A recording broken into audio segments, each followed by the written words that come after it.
One of the things that makes MMA so enthralling is its tiny margin for error. Don't get me wrong, mistakes can be costly in other sports, but usually the ground that was lost can be recovered.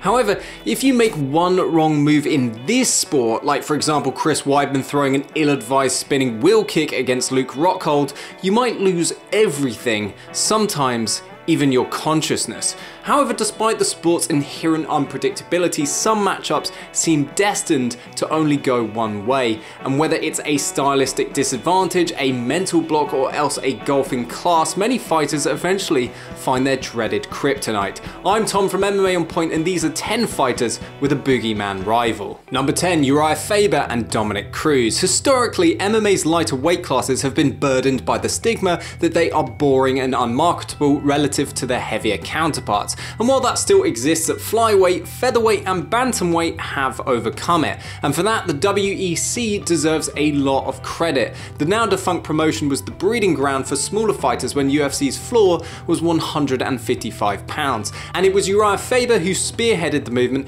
to make the divisions mainstream. And he had success, even competing against Jose Aldo in the first and only WEC pay-per-view, the WEC 48. But before all of this, Faber fought a young fighter named Dominick Cruz, and despite the title being on the line, the debuting Cruz wasn't even featured on the event poster, so he scribbled his signature all over Faber's face in protest. Still, Faber got the last laugh, at least this time, beating Cruz by guillotine choke in under 2 minutes. But little did we know then that it was the beginning of a memorable trilogy that would define a division. When the UFC absorbed the WEC, Cruz was the bantamweight champion, and Faber, who had recently returned to the division, was on a 2-fight win streak and still a big star. A rematch was a no-brainer, especially since their rivalry was already at boiling point after Cruz beat Faber's team alpha male stablemate, Joseph Benavidez, twice. But now Cruz had Faber firmly in his back pocket. He had evidently learned a lesson in their first meeting, and a victory for the Californian kid never looked likely again. Cruz beat Faber twice, winning the trilogy. Number 9, Frankie Edgar and Jose Aldo. After losing his grip on the lightweight title and then subsequently failing to reclaim it, an overdue move to featherweight was Frankie Edgar's answer to what was next, and it made complete sense. By fighting opponents closer to his size, he was expected to find similar or perhaps even more success, and he probably would have gotten away with it too if it wasn't for that meddling Jose Aldo. In his divisional debut, Edgar was granted an immediate title shot against Aldo, but he fell short. He then went on a 5-fight winning streak, finishing Cub Swanson and perennial top contender Chad Mendes, which earned him another crack at the Aldo. This time, however, the fight was for the interim featherweight title, which was established after Conor McGregor beat Aldo, moved weight class, and then retired and unretired, and well, you remember. Anyway, it was Aldo's first fight since suffering that humiliating knockout loss against the Irishman, so it was purposely a good time to get him. Yet Aldo cruised to victory on UFC 200's weird yellow canvas, and it seemed that no matter what Edgar did, he could never get one over the King of Rio. All hail the King. Number 8, Matt Hughes and Dennis Hallman. In trilogies against his two biggest rivals, BJ Penn and George St. Pierre, Matt Hughes went 1 and 2. Sure, he lost the war, but he always won a battle. However, before all of this, the welterweight great had an opponent who took all the spoils. Hughes fell to the same fighter twice, and the bounce lasted a combined 37 seconds, which is probably close to the length of this entry. And it wasn't a former, current, or future world champion, no, it was borderline journeyman Dennis Hallman, who's arguably most famous for wearing a pair of skimpy blue Speedos in the octagon. So I guess you could say that Reebok brought at least one positive thing to the UFC after all. Their first meeting took place in a bizarre square cage in the finals of a one-night tournament. It was their third fight respectively, and it ended in just 17 seconds with Hallman choking out Hughes with a guillotine that looked a lot like John Jones's brutal submission over Lyoto Machida. Revenge was on the table at UFC 29, but after just 20 seconds, Hughes was tapping to Hallman's armbar. And it's crazy when you think about it. Hughes, a future welterweight champion and arguably the division's second greatest fighter after GSP, couldn't beat a guy who was undeniably skilled but struggled in the UFC, save for infrequent victories and a lone title shot all the way back in 2001. HALLMAN was simply a guy that Hughes couldn't figure out. Number 7. Anthony Johnson and Daniel Cormier. For almost a decade, only two men managed to reach the pinnacle at 205 pounds in the UFC, and honestly, it's never looked likely that we'd see a third. However, Anthony Johnson came pretty close, and closer than most. After missing weight multiple times at 170 pounds as well as one time at 185 pounds, Rumble was released from the UFC. But this proved to be a blessing in disguise. Not only was it the impetus he needed to realize that he was a giant dude, but it led to a 6-fight win streak, prompting Dana White to pick up the phone and get him back on the payroll. Now, arguably in his prime and at a suitable weight class like heavyweight, expectations were high, and what followed was two eerily similar runs for the title, which culminated in Daniel Cormier playing the spoiler. After 3 victories over top contenders, Johnson got his first crack at Cormier and the title, but a gritty DC weathered his early onslaught and sunk in a rear naked choke after Rumble gassed out. Johnson was forced back to the drawing board and won 3 in a row again, all by way of knockout. This earned him a second shot at DC and the title, but it ended in a near identical fashion to the first.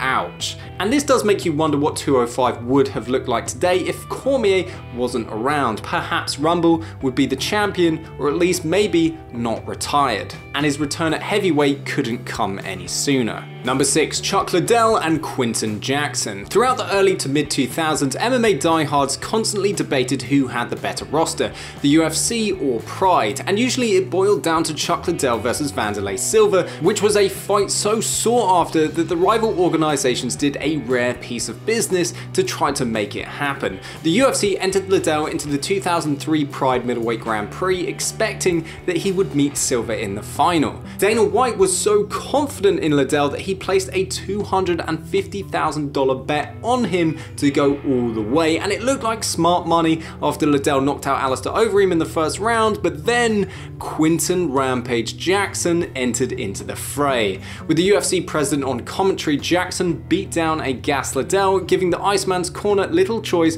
but to throw in the towel. But he did quickly rebound when he returned to the octagon, knocking out his next 7 opponents. In the process, he avenged 2 of his 3 losses with wins over Randy Couture and Jeremy Horn, and won the light heavyweight title before defending it 4 times. And he just looked unbeatable at this point. So the UFC decided to pull the trigger on the Rampage rematch after the promotion purchased Pride. But once again, Rampage won, this time even more emphatically, knocking out Liddell in less than 2 minutes, and the Iceman was never the same. Number 5. Daniel Cormier and Jon Jones. Imagine just for a moment the UFC's light heavyweight division without Jon Jones. Now imagine if you were Shogun, Machida, or any other legend that fell to him.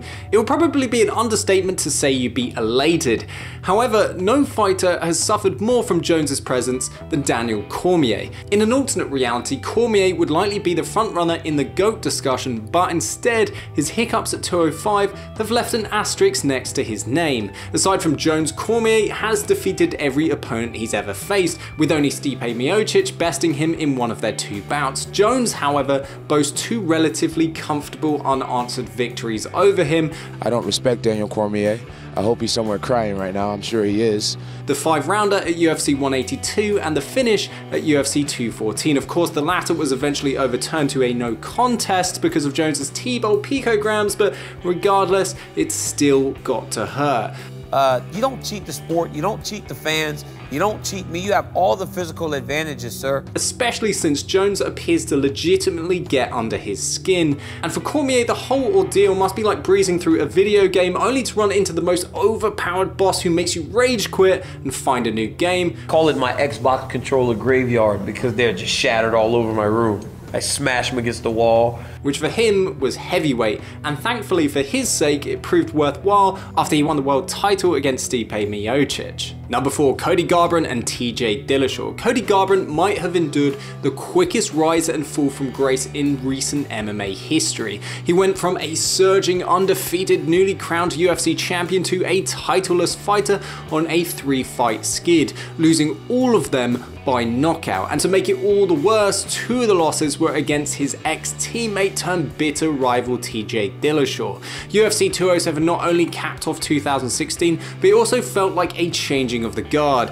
In the main event, Amanda Nunes smashed Ronda Rousey to put a death knell in the Rousey era once and for all, and in the co-main, Garbrandt produced a career-defining performance, dominating Dominick Cruz to win the 135-pound strap and shatter Cruz's 13-fight unbeaten streak. It appeared that the bantamweight divisions had a king and queen who would reign for a long time. Nunes had already beaten many of her best contemporaries, and the fact that Cruz beat TJ Dillashaw earlier that year, arguably the next best guy at 135 pounds, suggested that if MMA math works, Garbrandt should be able to handle him. But as we all know, MMA math doesn't work, and after a hostile season of tough which only exacerbated their rivalry, Garbrandt was brutally finished by Dillashaw twice. His undefeated record was broken, and he's looked like a shell of that fighter who dominated Cruz ever since. Number 3, Big Nog and Fedor Emelianenko. In the history of Pride, only these 2 men ever held their prestigious heavyweight championship, a prize that all confirmed your status as the best fighter alive. But that fact shouldn't be all that surprising. And Pride title fights were as rare as a John Jones bout without an eye poke, partly because of the promotion's affinity for tournaments. Throughout their 20-year existence, they held just 15 championship matches, which is totally alien by today's standards. Because of this, the inaugural heavyweight title was only established when Nogueira won it in 2001. However, he wouldn't defend it for 2 years, fighting in 5 non-title bouts in the interim. Finally, with a 19-1 record, he was pit against underdog Fedor Emelianenko at Pride 25. Nogueira was considered virtually unbeatable by this point, especially if you trifled with his ground game. But the Lost Emperor proved everyone wrong, dominating Nogueira with ground and pound while sitting in his deadly guard, comfortably winning the title. So with that, a rematch was inevitable. Nogueira won an interim heavyweight title a few months later when Fedor couldn't compete, and it was clear that they were the promotion's 2 best heavyweights. And that was born when they reached the final of the 2004 Pride Heavyweight Grand Prix. But their business was left unfinished after the Russian was cut by an accidental headbutt, leading to a no contest and a 3rd fight. But this time, however, Fedor bested Nogueira on the feet, confirming he was superior no matter where the fight took place. Number 2, Rich Franklin and Anderson Silva. Rich Franklin's title reign was a classic case of bad timing.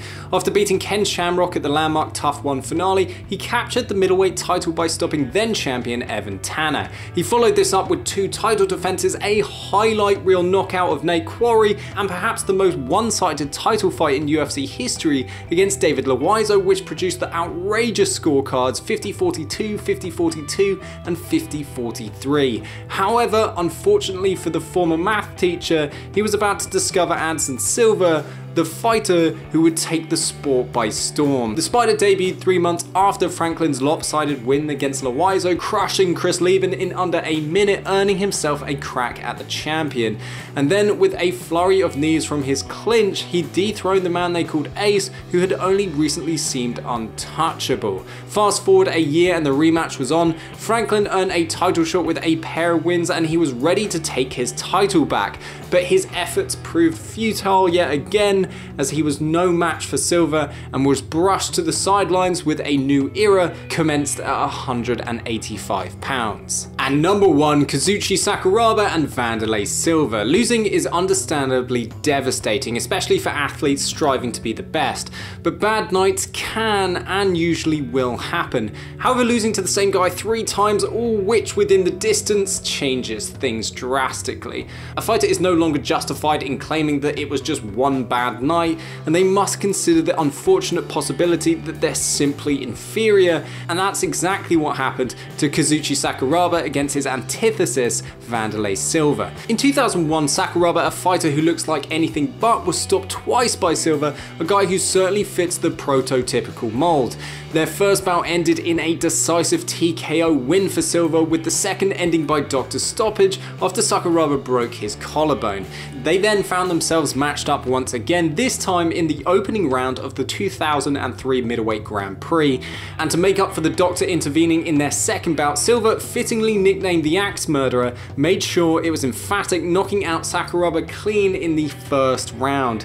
But despite the losses, you have to admire Sakuraba for heart and effort.